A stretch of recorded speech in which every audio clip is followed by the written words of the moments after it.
कविता अंधेरे में हमने भी इसका इंट्रोडक्शन किया था। अब इस कविता की कुछ महत्वपूर्ण पंक्तियां हैं वो करेंगे।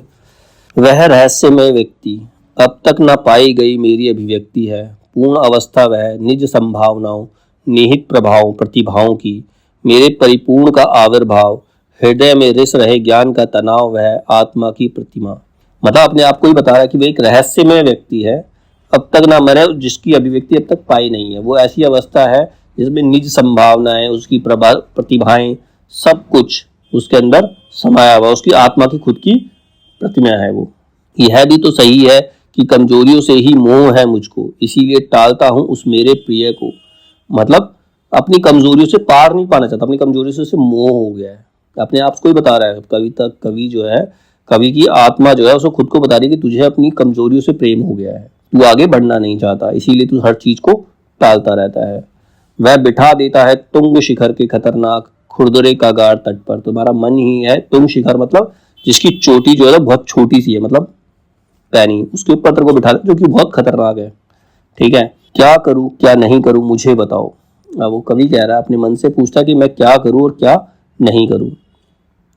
पैरों से महसूस करता हूं धरती का फैलाव, हाथों से महसूस करता हूं दिशाएं, सांसों से अनुभव करता हूं दुनिया, मस्तक अनुभव करता है आकाश, दिल से तड़पता है अंधेरे का अंदाज, आंखें ये तथ्य को सूंघती सी लगती, केवल शक्ति है स्पर्श की गहरी।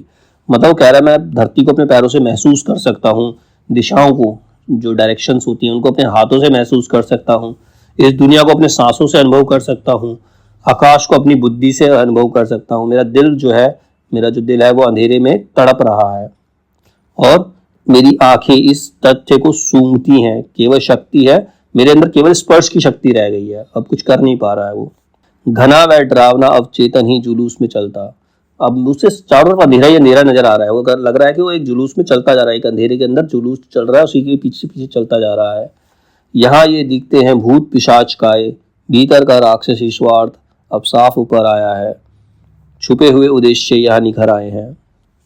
कहता साफ दिखाई पड़ रहा है, मन में, सबके मन में क्या चल रहा है, भूत पिशाच रूपी स्वार्थ है, भूत पिशाच रूपी स्वार्थ सबके मन के अंदर है, सबके क्या उद्देश्य निकल कर सामने आ रहे हैं। गहन मृतात्माएं इसी नगर की हर रात जुलूस में चलती, परंतु दिन में बैठती है मिलकर करती हुई षड्यंत्र, विभिन्न दफ्तरों कार्यालयों केंद्रों में घरों में। कहता है ये सारी मृत आत्माएं हैं जो रात को तो जुलूस में चलती है, अंधेरे में जुलूस में चलती है, और दिन में क्या करते हैं, अपने अपने दफ्तरों में जाके, अपने अपने कार्यालयों में जाकर, केंद्रों में जाकर षड्यंत्र करते हैं दिन भर। ये उन बिजनेसमैन और जो बड़े लोग हैं जो सरकार से हाथ मिला के बैठे, उनके बारे में इन्होंने बोला है। ओ मेरे आदर्शवादी मन, ओ मेरे सिद्धांतवादी मन, अब तक क्या किया। अपने आप से प्रश्न करता है कि तूने अपने आदर्शों से, अपने प्रिंसिपल से अब तक करा ही क्या है, क्या प्राप्त किया है। बहुत बहुत ज्यादा लिया, दिया बहुत बहुत कम, मर गया देश, अरे जीवित रह गए तुम। कहता तुमने देश से लिया तो बहुत कुछ है, सब कुछ लिया, सब कुछ इस्तेमाल किया, लेकिन तुमने देश को दिया कुछ नहीं। अब तुम्हारा देश मर चुका है, केवल तुम ही जीवित रह गए हो। लोक हित पिता को घर से निकाल दिया, जन मन करुणा सी माँ को हकाल दिया, स्वार्थों के टेरियर कुत्तों को पाल लिया, भावना की कर्तव्य त्याग दिए, हृदय के मंतव्य मार डाले, बुद्धि का भाल ही फोड़ दिया, तर्कों के हाथ उखाड़ दिए, जम गए जाम हुए फंस गए, अपने ही कीचड़ में धस गए, विवेक पघार डाला, स्वार्थों के तेल में आदर्श खा गए। मतलब वो उसको बता रहा है कि तुमने करा क्या है। ये मध्यम वर्ग के लिए, जो बुद्धिजीवी लोग, उनके लिए है। लोकहित पिता, जो लोकहित पिता के समान होता है, तुमने उस घर से निकाल दिया, और मन में जो करुणा होती है वो माँ के समान है, उसको भी तुमने निकाल दिया, उसको भी छोड़ दिया। स्वार्थों के टेरियर कुत्तों को पाल लिया, स्वार्थ जैसे, मतलब तुमने ऐसे लोग पाल लिए जो सिर्फ स्वार्थी हैं। हृदय के मंतव्य, जो तुम्हारे हृदय के मंतव्य थे उनको मार डाला, जो तुम्हारी बुद्धि थी उसको फोड़ दिया तुमने। जो तर्क, तर्क का मतलब क्या होता है, जो किसी चीज में बहस ही होती तर्क एक तरह से, लेकिन वो वैसी बहस नहीं होती, तर्क देकर बहस होती है, उसको तुमने हटा दिया। मतलब अब कोई तर्क नहीं करता, कोई फैक्ट वाली बातें नहीं करता, तुम एक जगह जम गए हो, कीचड़ में धस चुके हो। तुमने विवेक, विवेक मतलब बुद्धि, बुद्धि को बघार करके स्वार्थ के तेल में अपने आदर्शों को तुम खा चुके हो। गलियों में अंधकार भयाव है, मानो मेरे कारण ही लग गया मार्शल लो है, मानो मेरी निष्क्रिय संख्या ने संकट बुलाया, मानो मेरे कारण ही दुर्घट हुई है घटना। कहता गलियों में चारों तरफ अंधकार है, भय है, और वो कहता मेरे कारण ही मार्शल लॉ लगा है, मेरे कारण ही ये जलियांवाला बाग के बाद लगा था मार्शल लॉ। जलियांवाला बाग हत्याकांड हुआ था, उसके बाद मार्शल लॉ लगाया गया था। ठीक है, मानो मेरी निष्क्रिय संज्ञा ने संकट बुलाया। कहता मैंने जो काम नहीं किया, जो मैं निष्क्रिय हो गया, उसी की वजह से ये संकट आए हैं। ये सब मेरी जो दुर्घटना हुई है, ये मेरे मन की, मेरे निष्क्रिय होने की वजह से हुई है। मतलब जो बुद्धिजीवी व्यक्ति निष्क्रिय हो जाता है तो गलत होता है। दीप्ति में वैलित रत्न वे नहीं है, अनुभव वेदना विवेक निष्कर्ष मेरे ही अपने यहाँ पड़े हैं, विचारों की रक्तिम अग्नि के मणि वे।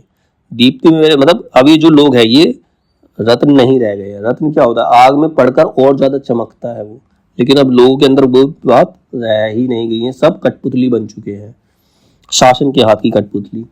हाय हाय मैं उन्हें गुहावास दे आया, लोक हित क्षेत्र से कर दिया वंचित, ज्ञानोपयोग से वर्जित किया और निषिद्ध कर दिया, खो में डाल दिया। कह रहा मैं उन्हें गुहावास, मतलब एक वन में गहरी गुफा में सबको छोड़ आया हूँ, मतलब सबको उन्होंने गुफा में धकेल दिया है, लोक हित के क्षेत्र से उसको वंचित कर दिया है। जो भी ज्ञान उपयोग उन्होंने वर्जित, ज्ञान उपयोग मतलब सबको ज्ञान का उपयोग करने से वर्जित कर दिया, कोई भी ज्ञान का उपयोग नहीं कर पा रहा, और सबको निषिद्ध करके खो गुफा में डाल दिया। तिलक की पाषाण मूर्ति में है निशंग स्तब्ध जड़ीभूत। तिलक की जो बाल गंगाधर तिलक, जिन्होंने स्वतंत्रता के लिए बहुत काम किए थे, जिनकी मृत्यु भी देश के लिए हुई, वो बाल गंगाधर तिलक की जो मूर्ति है वो केवल पत्थर की मूर्ति बनकर रह गई है। जड़ीभूत मतलब उसके अंदर कोई प्राण नहीं है, उनसे कोई प्रेरणा नहीं ले रहा है। मानो की अतिशय चिंता के कारण मस्तक कोश ही फूट पड़े सहसा, मस्तक रक्त ही बह उठा नासिका में से। अब इतनी चिंता करने लगे कि उनकी बुद्धि खत्म हो चुकी है, उनकी बुद्धि काम ही नहीं कर रही है, बुद्धि जो है रक्त बनकर उनकी नासिका मतलब नाक से बह गई है। सामने मेरे सर्दी के वे बोरे को ओढ़कर कोई एक अपने हाथ पैर समेटे कांप रहा, हिल रहा, वह मर जाएगा। अब ऐसा लग रहा है कि जो व्यक्ति है, सर्दी, बहुत ज्यादा सर्दी होने की वजह से बोरे से अपने आप को बचा रहा है, बोरी से खुद को ढके हुए है, हाथ पैर को समेटे हुए और कांप रहा है, ऐसा लग रहा है कि वो मर ही जाएगा। वह मुख, अरे वह मुख, वे गांधी जी, इस तरह मतलब गांधी जी को देखकर भी ऐसा लग रहा है कि वो पंगु मतलब अपाहिज हो गए हैं, वो कुछ नहीं कर पा रहे हैं। मिट्टी के लौंदे के किरनेले कणकण गुण हैं, जनता के गुणों से ही संभव भावी का उद्भव। मतलब अगर भविष्य का उद्भव करना है, भविष्य अच्छा बनाना, तो जनता के गुणों से ही संभव। नाक पर चश्मा, हाथ में डंडा, कंधे पर बोरा, बाह में बच्चा, आश्चर्य, अद्भुत, यह शिशु कैसे? मुस्कुराकर धुती पुरुष से ने कहा, तब मेरे पास चुपचाप सोया हुआ यह था, संभालना, इसको सुरक्षित रखना। मतलब नाक पर चश्मा, आपने ये गांधी जी के बारे में बताया, नाक पर चश्मा है, हाथ में डंडा है, कंधे पर उनके एक बोरा और उनके हाथों में एक छोटा सा बच्चा है। ये अद्भुत दृश्य है, ये बच्चा कहाँ से आया? अब उन्होंने चुपचाप सोया हुआ था, वो बच्चा चुपचाप सोया हुआ, वो हमें दे करके चले गए हैं, कहते हैं इनको संभालना और सुरक्षित रखना। बच्चा को ना भारत देश है, ठीक है, इसको संभाल कर सुरक्षित रखना, गांधी जी ने ऐसा कहा, ऐसा उसे प्रतीत होता है। ठीक है, इतने में पाता हूं अंधेरे में सहसा, कंधे पर कुछ नहीं, वह शिशु चला गया जाने कहाँ, अब उसके ही स्थान पर मात्र है सूरजमुखी फूल के गुच्छे। अब इतना पता चला, वो देख रहा है अपने, मतलब एज्यूम कर रहा था, कवि जो एज्यूम कर रहा है, इतने में पता है अंधेरे में अचानक से दिखा कि उनके कंधे पर अब कुछ नहीं है, वो बच्चा जो था वो चला गया, है ही नहीं। अब उसके स्थान पर क्या है? सूरजमुखी के फूल के गुच्छे हैं। कंधों पर फूलों के लंबे वे गुच्छे क्या हुए, कहाँ गए? कंधे क्यों वजन से दुख रहे हैं सहसा, ओहो बंदूक आ गई, अचानक से सूरजमुखी के फूल भी गायब हो गए। अब कंधे में वजन पड़ा, वजन किस चीज का है? बंदूक आ गई। मतलब ये समय किस प्रकार से चेंज होता है उसके बारे में बताया है। तितर बितर सब फैला है सामान, बीच में ही कोई जमीन पर पसरा, फैलाए बाहे ढह पड़ा आखिर। और लास्ट में क्या हुआ? सब कुछ फैल गया और उस जो व्यक्ति खड़ा था, बंदूक लेकर खड़ा हुआ, वो लास्ट में जमीन पर गिर पड़ा है। वह कलाकार था गलियों के अंधेरे का, हृदय में भार था, पर कार्य क्षमता से वंचित व्यक्तित्व, चलता था अपना असंग अस्तित्व। वो एक कलाकार था जो कि गलियों के अंधेरे में उसके अंदर एक, उसके हृदय पर भार पड़ा हुआ था, लेकिन वो अपनी कार्य क्षमता से वंचित व्यक्तित्व, मतलब वो अपनी कार्य क्षमता के अनुसार कार्य नहीं कर रहा था, इसी वजह से लास्ट में उसका अंत हुआ। स्वप्न व ज्ञान व जीवनानुभव जो हलचल करता था रह रह दिल में, किसी को भी नहीं दे नहीं पाया था वह, तो शून्य के जल में डूब गया नीरव, हो नहीं पाया उपयोग उसका। मतलब जो व्यक्ति है, जिनके पास जो ज्ञान है, बुद्धि है, वो सब कुछ समाप्त हो गई है, वो उसका इस्तेमाल कर ही नहीं पाया। एक व्यक्ति जो है उसने सब कुछ सीखा, ज्ञान प्राप्त किया, लेकिन समाज के लिए अपने ज्ञान को इस्तेमाल नहीं कर पाया। तो लेखक खुद को ही बता रहा है कि तुम्हारे पास ज्ञान है, तुम्हारे पास शक्ति है, तुम उसका इस्तेमाल कर सकते हो। जीने से उतरा एकाएक विद्रुप रूपों से घिर गया सहसा, पकड़ मशीन से भयानक आकार घेरते हैं मुझको, मैं आदताई सत्ता के सम्मुख। अब अचानक से अपने आप को सत्ता के सम्मुख पाता है। सत्ता क्या है? सबको मशीनों की तरह इस्तेमाल कर रही है। सत्ता क्या कर रही है? सबको मशीनों की तरह इस्तेमाल कर रही है, उनको अपने फायदे के लिए यूज कर रही है। भीतर कहीं गड़े हुए गहरे तलधर अंदर छुपे हुए छापा खानों को खोजो, जहाँ की चुपचाप ख्यालों के पर्चे छपते रहते हैं, बांटे जाते हैं। इस संस्था के मंत्री को खोजो, शायद उसका ही नाम हो आस्था। तो कहता है यहाँ पर सब कुछ अंदर चल रहा है, मतलब ये जो पूरा समाज एक छापा खाना है, सबके अंदर, मन के अंदर सबके विचार है, लेकिन इनको बाहर लाने के लिए कोई ऐसा संस्था मंत्री लेकर आओ जो उनको बाहर ले सके। हो सकता है वही आस्था रूपी मंत्री हमें मिल जाए। आस्था मतलब किसी चीज पर विश्वास होना जरूरी है, खुद पर विश्वास होना जरूरी है। किंतु असंतोष मुझको है गहरा, शब्दाव्यक्ति अभाव का संकेत, काव्य चमत्कार उतना ही रंगीन परंतु ठंडा। लेकिन वो खुद को असंतुष्ट पाता है, वो संतुष्ट नहीं है, उसको खुद को असंतोष है। कहता है शब्दाभिव्यक्ति अभाव, मतलब शब्द है उसके पास लेकिन उनकी अभिव्यक्ति का अभाव है, उनको प्रस्तुत नहीं कर पा रहा। काव्य चमत्कार रंगीन तो है लेकिन ठंडा है, अपने मन के विचार सामने नहीं रख पा रहा जनता के। अरे इन रंगीन पत्थर फूलों से मेरा काम नहीं चलेगा, क्या कहूँ। मस्तक कुंड में जलती सचित वेतना, सच्चाई व गलती, मस्तक शिराओं में तनाव दिन रात। अब उसकी मस्तक मतलब जो तनाव में है कि किस तरह से अपने भावों को वो सबके सामने रखे, जनता को जगाए, जनता को बताए कि उनके साथ गलत हो रहा है, जो सत्ता है उनके साथ गलत, उनके ऊपर अत्याचार कर रही है। इसी चक्कर में वो अपनी मस्तक पर तनाव डाल रहा है। अब अभिव्यक्ति के सारे खतरे उठाने ही होंगे, तोड़ने ही होंगे मठ और गढ़ सब। कहता मुझे अभिव्यक्ति, अपने शब्दों की अभिव्यक्ति करनी ही होगी, मुझे ये खतरा उठाना ही पड़ेगा। जितने मठ और गढ़ गढ़े गए हैं लोगों के मन के अंदर, उनको तोड़ना होगा। सत्य से सत्ता के युद्ध का रंग है, पर कमजोरियां सब मेरे संग है। कह रहा सत्य से ही सत्ता से युद्ध किया जा सकता है, सत्ता से युद्ध करना है तो सत्य का यूज करना पड़ेगा, लेकिन मेरी ये सारी कमजोरियां हैं जो मेरे साथ हैं, मेरी कमजोरियां मुझे करने से रोक रही हैं। मेरे ही विक्षोभ मणियों को लिए वे, मेरे ही विवेक रत्नों को लेकर बढ़ रहे लोग अंधेरे में सोत्साह, किंतु मैं अकेला बौद्धिक जुगालों में अपने को दुकेला। कह रहे मेरे अंदर ही मणि, जो मतलब सब विवेक रत्न सब मेरे अंदर है। बढ़ रहे लोग अंधेरे में, लेकिन जो लोग हैं वो अंधेरे में फिर भी आगे ही बढ़ते जा रहे हैं, मतलब उसके साथ कोई नहीं है, उसके अंदर है, वो क्रांति करना चाहता है लेकिन उसके साथ कोई है नहीं, लेकिन वो अकेला है। और बाकी सब लोग जो है अंधेरे में उत्साह के साथ उनके पीछे पीछे चले ही जा रहे हैं।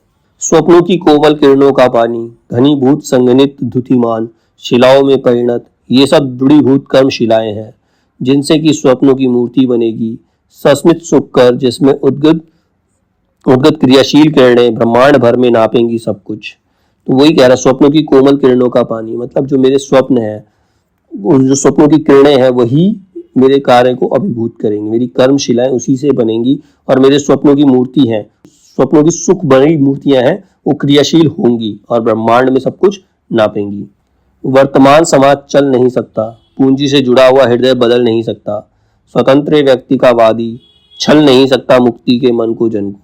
कह रहा जो वर्तमान समाज है, आज का जो समाज है, वो चल ही नहीं सकता है, वो पूंजी से जुड़ चुका है, बिना उसे जहां पैसा दिखता है वहीं भागता है, वो अपने हृदय को बदल ही नहीं सकता।